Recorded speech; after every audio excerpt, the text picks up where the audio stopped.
سلام، من اومدم کافه پاندورا.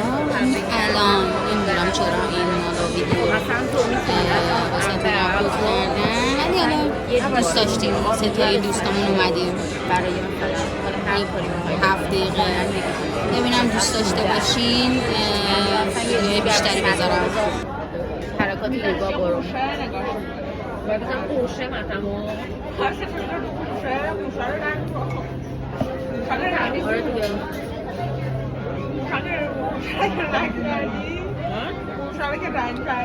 قوشه رو که رنگ کردن و ویدیو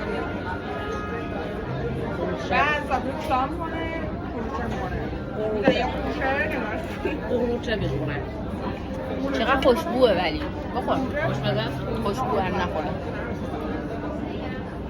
من مثلا کشمش دوست ندارم، حالا دوست دارم شاید بخورم شاید دوست داشتم. کلا اینجا خشکه دوست دارم. خانمی امروز نیومده وگرنه گفتم به حاله که من از اونم میخوام. اتفاقا منتظر بودم خبر بدی بهم. نه منظورم که میاد ولی هر امروز وقت نیومده. بگو اوکی میکنم. آره دیگه میگیرم.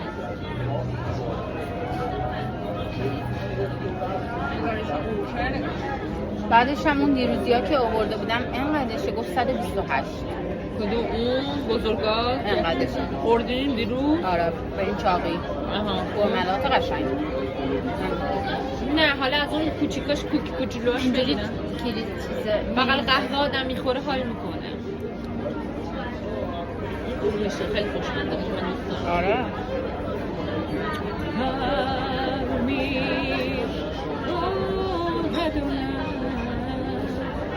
میشدم از یاد جدا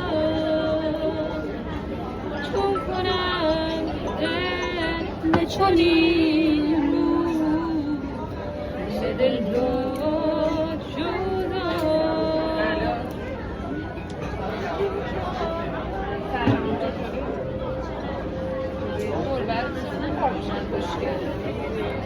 خیلی پادشاهیه، تمیز، قشنگ، زیبا.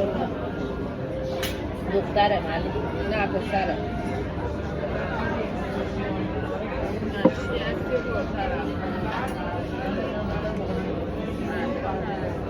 دستور خوش بذاره من همینجا گذاشتم دیگه مال منو. چیز دم پایین داشتم پامو چیز می‌کردم، دم پایین پیس شد. شلوارمو پاک کردم، دم پایین دستمال نبود پاک کنم و وقتش